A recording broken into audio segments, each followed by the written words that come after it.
Pemirsa, di Toko Kita episode kali ini saya akan mengajak Anda berbincang dengan sosok yang cukup kontroversial di berbagai media, utamanya di media sosial Twitter melalui cuitan-cuitannya yang tentu saja kontroversial.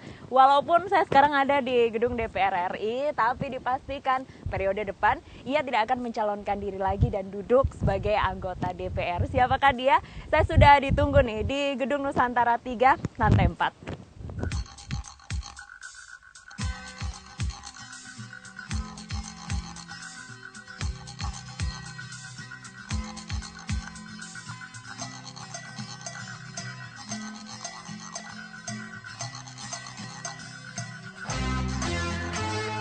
Untukmu yang duduk sambil diskusi, untukmu yang biasa bersafari di sana, di gedung DPR.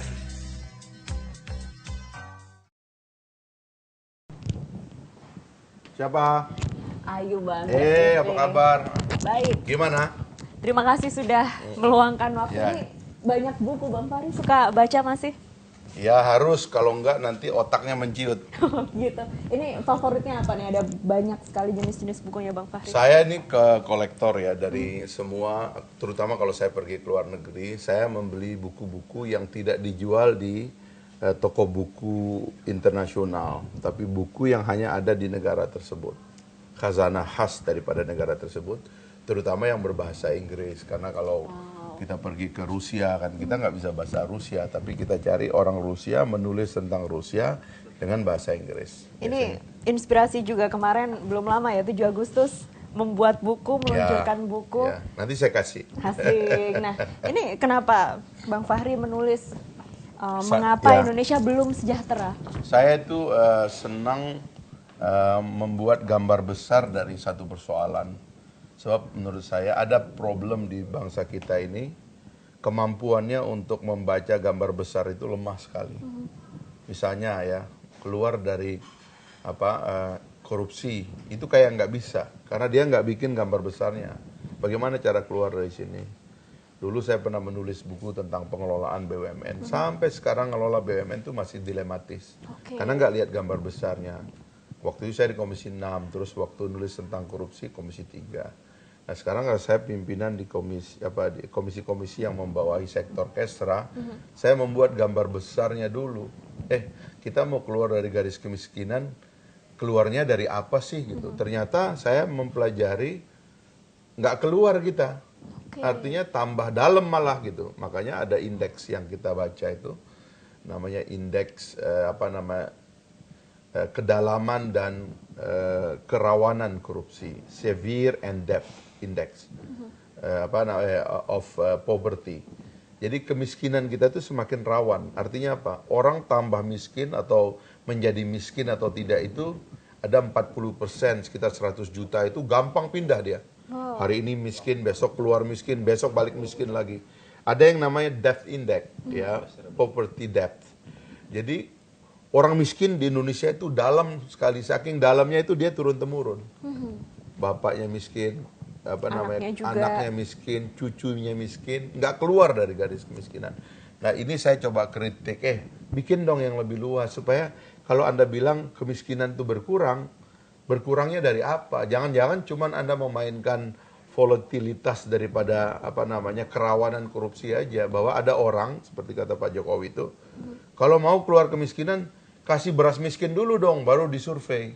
Karena dia memakai sistem garis kemiskinan yang memakai konsumsi kalori 2100 kalori. Jadi kalau Anda kasih beras dia, lalu Anda tanya, langsung dia keluar dari garis kemiskinan. Gitu. Oke, jadi di buku yang Bang Fahri tulis, semuanya rinci dibikin. Selalu begitu, saya membuat gambar besar. Saya boleh melihat lebih dalam ini ruang kerjanya Bang Fahri. Boleh. Ini apa nih Bang? Kalau Twitter, ya?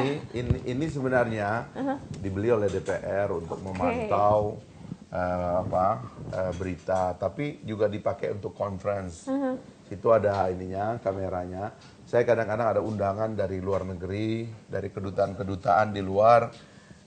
Ada kelas mahasiswa, pernah di Inggris, di mana-mana. Pernah juga di Belgia. pengen tahu tentang isu regulasi terbaru. Nah, mereka conference dengan saya, duduk di sini, orang kedutaan datang wawancara saya, di sana ada pendengarnya. Wow, ini memanfaatkan kecanggihan teknologi Karena banget. ini kan online. Nah, kalau kosong saya pakai untuk memantau. Ini yang dipantau adalah Ini saya lagi mantau, Twitter. di sini saya lagi mantau UAS nih. Oke. Ya kan? Di sini. Saya lagi mantau UAS. Ini kan misalnya, ini UAS nih lagi diomongin orang. Ya kan? Kemudian di sini lagi mantau Pilpres. Ya kan hari-harinya nih kan? Iya, betul. Saya juga mantau gempa Lombok nih. Kemarin ya kan? sempat ke Lombok melihat Kemarin ke kondisi sana. di sana. Ya. Kemudian mantau Prabowo dan Jokowi. Belum ada calon baru nih. Ya kan? Betul. Jadi- Ini favoritnya Bang Fahri memang Twitter. Kenapa sih, Bang? Twitter saya pegang sendiri supaya kendali atas berita yang keluar dari tangan saya itu saya tulis sendiri. Nanti orang merujuk yang dari Facebook, dari Instagram itu merujuk dari apa yang saya tulis begitu. Oke, ini memang sengaja menjadi sosok yang kontroversial di Twitter land atau gimana sih Bang Fahri? Ini harus dikonfirmasi Nggak langsung. sengaja, tapi memang saya senang berkata apa adanya. Tapi nyadar nggak sih kalau apa yang ditweetkan itu akhirnya menjadi kontroversi dan menarik untuk diperbincangkan, Bang? Ya itu anu saja. Karena banyak orang tertarik, ya saya layani ketertarikan mereka dan menurut saya positif saja sejauh bahwa itu mencerdaskan kehidupan bangsa, membuat kita tambah mendalami respon dari masyarakat gitu. Bang Fahri ini aktif di organisasi sejak kuliah ya. Kenapa Ya. waktu itu tertarik untuk menjadi aktivis di Sebenarnya kampus? bukan sejak kuliah sih, sejak SMP. Wow, Saya SMP itu udah menjadi anggota Ikatan Pelajar Muhammadiyah. SMA juga demikian, saya juga di OSIS ya. Dan saya tuh udah aktif studi banding ke daerah lain. Kemudian juga aktif di kelompok-kelompok kesenian. Juga di forum ilmiah. Senang olahraga. Saya pernah juara nasional tapak suci. wow itu Ya, olahraga silat. bela diri asli Indonesia juga. Makanya ini luar saya biasa. mau dikasih juga gelar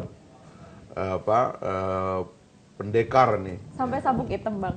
Hampir saya pelatih kepala ya Wow, waktu itu. masih sering nggak sih sampai sekarang? Sekarang kan latihan lihat tapak aja suci? sendiri, ini kan udah kurang atletis.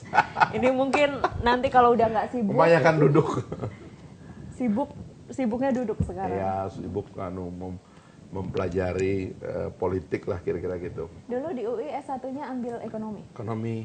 Terus suka di politik pergerakan mahasiswa gimana? Karena ceritanya? aktivis.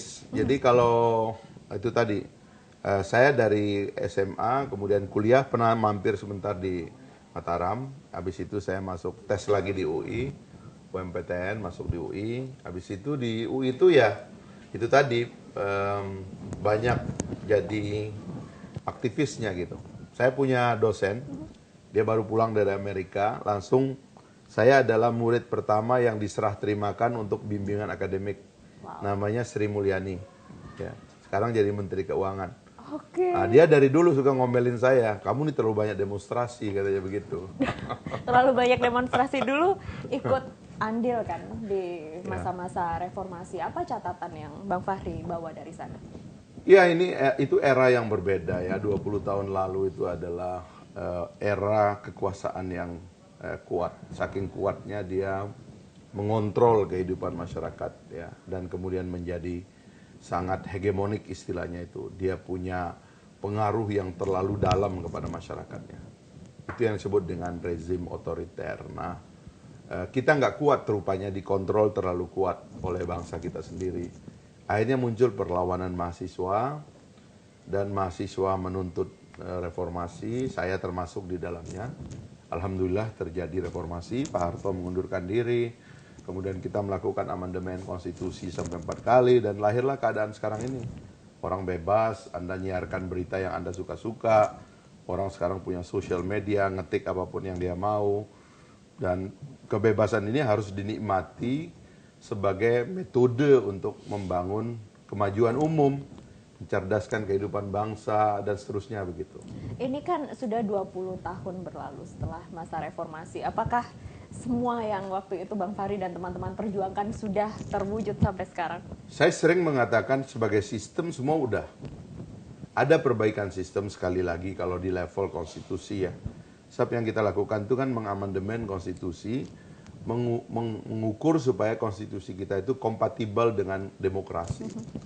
Secara sistem sudah ada. Kita udah punya lembaga legislatif yang independen, kita punya eksekutif yang transparan, kita punya judikatif yang independen, media massa maksud saya bebas. Kemudian NGO, masyarakat sipil juga bebas, ya kan? Kebebasan berserikat, berkumpul, menyatakan pendapat baik secara lisan dan tulisan juga ada, dan kita boleh meminta kepada pemerintah pertanggungjawabannya secara terbuka.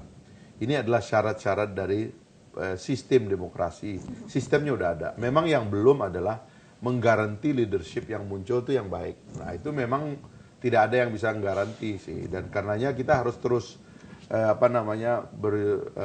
kritis ya supaya pemimpinnya tambah baik. Mahasiswa sekarang udah cukup kritis kayak zaman Bang Fahri dulu nggak sih? Dulu itu mahasiswa fokus ya kritisnya itu ya. Mereka mengerti ini ada rezim otoriter, demokrasi tidak ada, dan kebebasan itu dirampas, sehingga kritisnya itu tajam gitu. Nah, sekarang ini terlalu banyak orang tuh overconnected. Mahasiswa tuh terlalu banyak perhatiannya, belum sekali tentang sekolahnya, isu di luar juga terlalu banyak. Itu memperlambat penajaman pikiran ya, sehingga kemudian dangkal dia.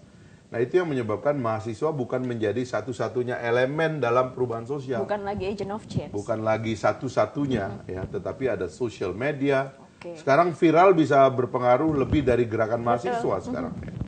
Baik, nanti saya pengen ngobrol lebih banyak lagi dengan Bang Fahri. Pemirsa, usai jeda tetaplah bersama kami di Toko Kita.